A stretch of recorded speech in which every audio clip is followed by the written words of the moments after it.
In this lesson, we'll take a look at the width from color contrast shader. So what this particular contrast shader will allow us to do is change the width of our contrast lines based on the darkness or the lightness of a particular area. So these areas that are very dark should receive very thick contrast lines, and these areas that are very light should receive very minimal contrast. So let's take a look at how we can connect this up. Let's first take a look at our shader. In this case, we're going to use our Lambert for this. Let's scroll in here and take a look at the shading group. Now if we scroll down to the Mental Ray tab, we can connect in a custom contour shader. So in this case, let's go ahead and plug in our width from color. So this is going to be contrast shader, width from color. We could also manually drop it in from this list on the side. So in this area, we can choose the actual color of our contrast line. So in this case, let's try something like a bright orange, and let's render this out. And now we can start to see some contrast lines, or some contour lines that have been applied to our Lambert material. So now let's take this same contrast shader, this contour shader, and plug it into our ramp shader node as well. So let's just go to the shading group for that, take that same contour shader, drop it into the shading port for our ramp shader, and let's re-render.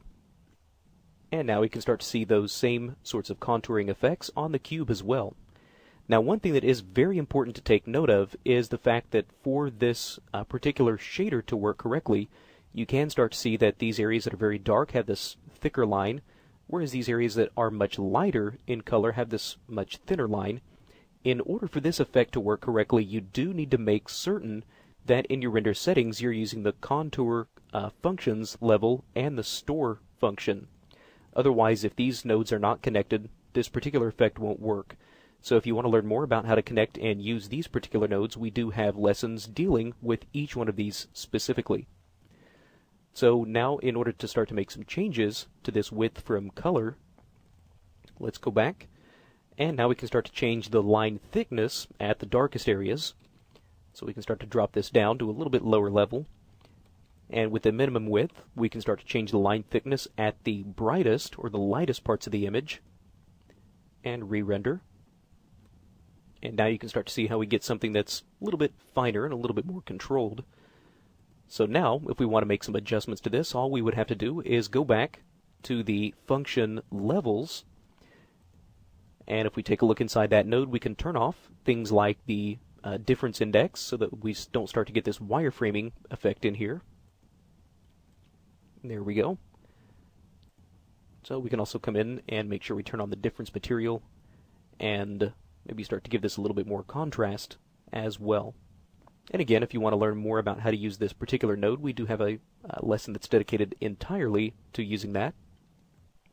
Alright, and there we go. Now we can start to see a little bit more of an outline that we start to get around the shadows and things like that. Now we are still missing a line right in here, so if we need to, we could always come back to the in delta, or the normal delta, on this function levels, and we can maybe start to drop this to something a little bit below 90, just because this angle of 90 degrees might be just enough to cut that off. So we'll drop this down to an angle of 80 degrees, and there we go. That will now force this to start to render out that edge with a contour line. Alright, so that's a look at how we can utilize this width from color node as a way of thickening or thinning these contour lines based on the darkness of that particular area.